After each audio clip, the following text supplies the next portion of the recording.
Okay, pag-usapan natin itong sinasabing katarayan ni Senator Cynthia Villar. Anyway, parang hindi na ito bago. Noon pa naman ay nakikita na natin kung ano ba ang ugali na ipinapakita ni Senator Cynthia Villar. Lalo na kung hindi niya iniisip na may kamerang nakatutok sa kanya. Of course, iba pagka may kamera, hindi ba? Pero makikita mo talaga ang tunay na ugali kapag hindi nakaharap sa kamera ang isang politiko. May bago na namang issue. Hindi ba't nung una nating pinag-usapan ay ang pagtataray niya kay Senator Riza Hontiveros dito sa Senado?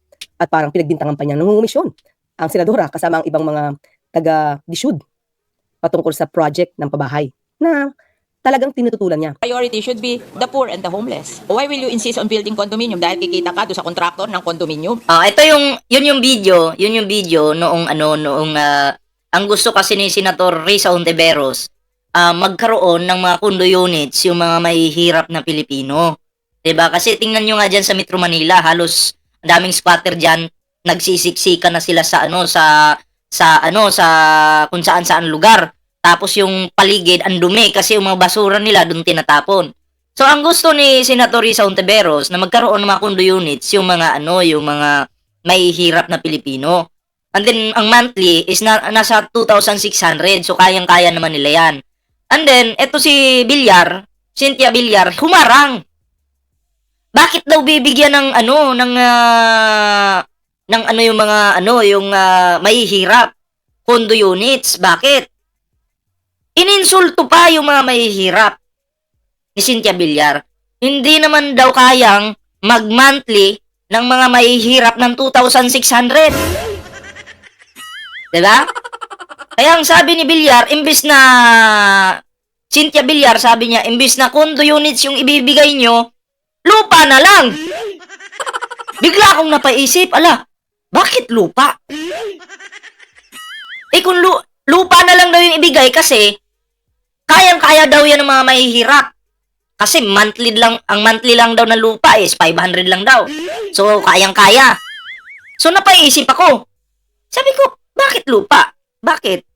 May plano ba ito si Villar in the future na itong mga lupain ng mga mahihirap bilhin niya? Kasi kung lupa, pwedeng ibenta yan eh. At alam natin kung sino yung mahilig sa lupa. Okay, comment nyo dyan. Sino yung mahilig sa lupa? Ginagawang subdivision. At isa pa sa napansin ko, kaya humaharang itong si Cynthia Villar sa mga gagawing kondo para sa mga mahihirap. Kasi yung negosyo niya masasagasaan talaga. Kung ako yung pipili, bahay ni Villar or Camellia ba yun? Camellia Homes? Or kondo? Doon ako sa kondo. Social pa. Kondo. O, diba? Kondo para medyo social. Tapos 2,600 lang yung monthly. Mamaliitin mo yung mga mahihirap. Diba? Mamaliitin mo na parang hindi nila kaya. Nakapagpatapos nga yung iba dyan ng mga teacher, yung anak nila na pagtapos, engineer, information technology, at iba pa. Diba? Ako nga, napagtapos ako eh. Anong natapos mo, ballpoint man? Bachelor of Science, Vulcanizing Shop, and Major in Jeepney. KO! Yun po yung natapos natin. Kaya kung flat yung gulong nyo, akong bahala dyan. KO! Wag mong mamaliitin. Diba? Hindi porket mahirap sila, maliit na yung tingin mo. So dito ngayon, makikita natin dito kung gaano siya kabastos sa loob ng simbahan. Okay? Pero may bago na naman siyang issue. Sige nga, panoorin nga natin. Balita. Ayon sa ilang nakakita, ang lalaking nilapitan daw ni Villar ay si Las Piñas Councilor Mark Anthony Santos, kalaban ito ni Villar sa congressional seat para sa May 2025 polls. Kita rin ang pag-iwas ni Vice Mayor April Aguilar na lumapit si Villar. Nangyari raw ito sa Our Lady of Fatima Church sa Philam Life Village, Barangay Pamplona 2 sa Las Piñas. Dati isang video na rin ni Villar ang nag-viral kung saan nagwawala ito at kalitang pinatatanggal ang barrier sa isang kalsada. Makikita dito sa video na ito, pinakita natin kanina, kung sino ba yung sumugod. Dito mga kaklir, makikita mo yung sa babae tumayo. Okay? Hawak ang kanyang dibdib na parang natatakot sa ginawa nito si Cynthia Villar. Siya yung sumugod eh. Hindi ba? Ayan siya yung lumapit doon sa lalaki at parang sinita niya. Makikita mo, di ba? Okay? May naramdamang takot yung babae. Yun yata yung vice mayor ngayon na Las Piñas at tandaan natin yung Vice Mayor na yun ay kamag-anak din nitong si Cynthia Villar. Iba kasi yung kwento na sinasabi ni Senator Villar. Na ang Ito, may kwento dito si Villar, ha. Pakinggan po natin. Oy, salamat po sa 415 na likes natin dyan. May kwento dito. So, ano yung kwento? Dito sa kwento na to, masasabi talaga nating sinungaling talaga si Villar.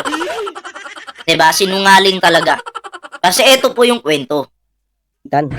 Isang insidente sa simbahan, sinugod daw nga po ba kayo? Hindi ko sinugod. Katabi ko eh. Hindi daw niya sinugod. Katabi daw niya. Pero nakita nyo sa video na to, na siya yung pumunta doon sa upuan ng lalaki. Siya yung pumunta. Hindi niya po katabi. Mando Cruz, shoutout ha. So, sino yung sinungaling?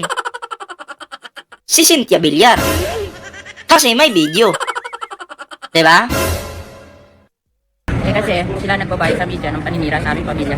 Ba't pa niya ako lalapit? Ito na lang, pagpalagay natin, Cynthia Villar, na may paninira pala sa pamilya nyo, sa media, ganun, sila yung may gawa, dapat, respetuhin mo muna yung simbahan. Nasa loob kayo eh. Di ka pwede mag-try dun, sugurin mo yung tao. Diba? Simbahan yan eh. Yan ba yung ipapakikita mo sa mga Pilipino kung gaano ka sinungaling, kung gaano ka kataray? Paano kayo mananalo niyan sa darating na eleksyon? KO. Kung yan pala, ngayon pa lang pinapakita mo na yung kapangitan ng ugali mo. Diba? Sa nagkakamayan, hindi na akong batiin. Sinabi ko sa kanya yun. Hindi na akong batiin kasi sinisiraan mo naman ang pamilya namin. But anyway, sabi nga natin, sa sobrang katarayan nito si Senator Cynthia Villar, hindi na ginalang ang tahanan ng Diyos. Oo. Yung pagiging mataray niya, walang sinisino, walang pinipiling lugar. Hindi ba? Pwede naman niyang, kung gusto niyang awayin ito, o kung gusto niyang sitahin, di ba siya makapaghintay na lumabas man lang sa simbahan Tama. at doon niya ito akusahan? So yan ang sagot niya, no? Sinabi niya na katabi niya, hindi daw niya sinugod. Pero iba kasi ang sagot dito nitong si Councilor Mark Anthony Santos na makakalaban niya sa pagiging congressman sa kanilang distrito. Kaya pala mainit yung ulo ni Villar eh. No? Kasi makakalaban niya pala. Siguro mainit ang ulo ni Senator Villar dito kay Councilor Mark Anthony. And we have with us on the show Las Piñas Councilor Mark Anthony Santos to get his side of what happened inside that church. Good evening, Councilor Mark. Welcome to the big story. Good evening, ladies. Okay, Councilor Mark, I'm sure you heard what I just read, our report. I'm sure you've also heard what Senator Villar had to say. What would you have to say about all that? What really happened? Actually, when I watched the statement of Senator Villar, she was saying that magkatabi daw po kami doon sa church. So hindi daw po ako niya sinugod. But if you will check the video, she was sitting on the other side of the pew, yung bench sa kabila. So yun po ang nangyari talaga. Hindi po nakita ng video yung una because this is not the first time that we met inside the church. Every time po na nagkakasabay kami, I approach her and greet her.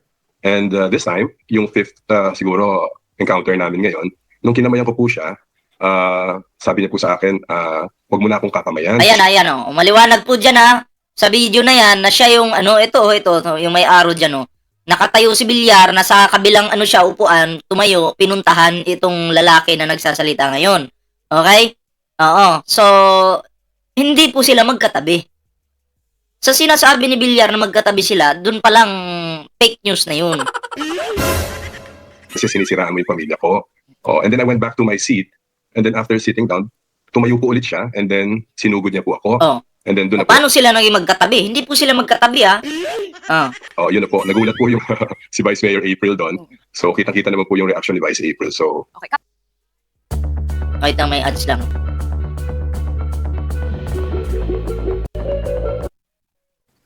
Hindi ba? So, maliwanag dito. Una nag-ausap, kinamayan, okay, nagalit na si Senator Villar sa kanya dahil sinisiraan siya, pero galit na daw. Kaya bumalik siya sa kanyang upuan. Okay? Pero muli siya, no? Pero sumugod. Magsisimba ka pero may galit pala dyan sa puso mo. Nagtatanim ka ng galit. Dapat di ka na nagsimba. Doon ka na lang kay Kibuloy. Pamimber ka doon. Kasi, di ba? Alam niyo naman yung mga ugali ng mga makakibuloy. Oo. Halos kapareho lang din ni Villar.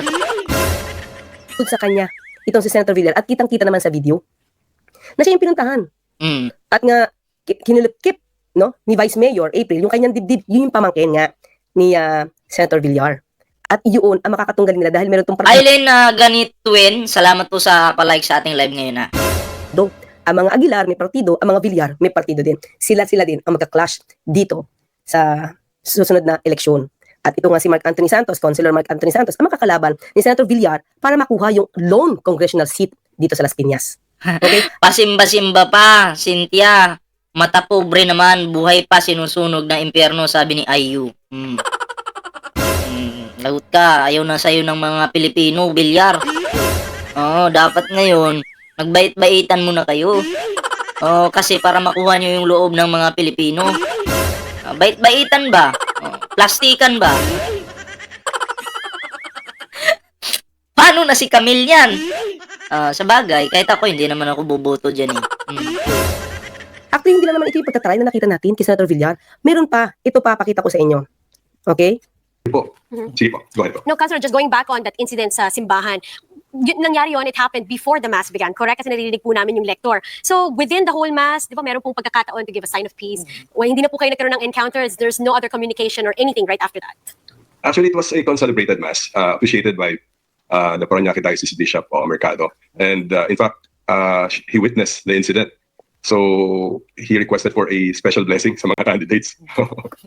So tama naman po si Senator Villar na ang sinabi niya sa'yo is, Mark, huwag mo akong kamayan, something like that, di ba? Don't say hi to me, don't shake my hand. Is that what she told you? Okay, ano pong sinagot niyo sa kanya nung sinabi niya yun? Actually, nung unang encounter po namin, when I shook her hand, sinabihan niyo po ako. Galit na po siya. Galit na po siya. Kaya, ang ginawa ko po, kinamayan ko po yung nephew niya, na counselor din. So I went back to my seat. Ito pong nakikita niyo sa video ngayon, after going back to my seat, tumayo po siya ulit. Tapos sinugod niya po ako. Oh, yan ah. Kaya po nagulat si Vice April. Oo, makikita niyo sa video, yung kanyang niece. Oo, yun po ang nagulat. Oo. Councilor, you're up against, it's going to be an uphill climb for you as you try to aim for the lone congressional seat of the lone district of Las Piñas. So, yun, gusto ko lang sabihin dito na, talaga, mapagkunwari itong mga Villar, no, na pag malapit na yung eleksyon, sasabihin nila na mahirap lang daw sila, galing silang mahirap, and then, makikita natin yung pagiging mataray ni Villar. Parang hindi tugma dun sa pagiging mahirap nila kuno eh. 'Di ba? Parang ang ugali ni Villar hindi ugali ng mga mahihirap. 'Di ba? Oo, alam nyo, Villar, tama na yung panggagamit sa mga mahihirap. Oo, tama na. 'Di ba? At least yung iba sa atin natauhan na ito talaga yung ugali ng mga Villar. Yung mga farmers nga, kinakalaban ni Cynthia Villar eh. Oh, diba? Tapos ngayon, tatakbo yung anak niya. Iwan ko lang kung manalo yan. Good luck! Oh, diba? Good luck! Kasi, alam nyo, nakakaawa eh. Nakakaawa kayo mga Villar. Hindi po yung mga mahihirap yung kawawa kayo. Oo. Dahil nakikita namin kung ano yung totoo yung ugali. Oo. Pangit talaga. So, ayun lang po yung masasabi ko dito sa, sabi ni Bitoy Planet Pose, ngiwi ka dong, huwag kang mag-alala, ang mga dutae ang ngiwi. Oo. Diba? Ang nakakaawa kasi dito, yung tatay mo. Tatay mong dugong, kasi isang uod na lang yung pipirma dyan, deeds na. Madidido na. Luoy kay nang imong tatay dugong ba? Oh, 'di ba? Hindi na nga makapagsalita nung Maisog Rally. Napansin niyo 'yon sa Maisog Rally? Nagsasalita siya doon. Tapos sabi niya, hanggang kinuha sa kanya yung mic, tapos pinaupo yata siya noon. Biglang nawala ng memorya. Hindi ko alam kung sa sakit niya 'yon, pero tingnan niyo. 'Di ba? Buhay pa siya, pinapahirapan na. Diba? Kaya, alam nyo, kung hindi ka bangag at hindi ka nagmamariwana, hindi ka nagkakaganyan sana. Pero dahil nagmamariwana ka at inamin mo naman yan sa publiko, diba? Ayan, nagkalitsi-litsi yung utak mo.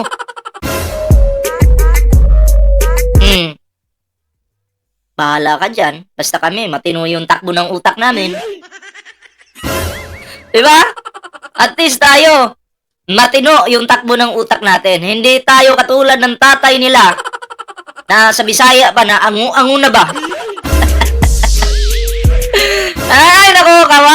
di search.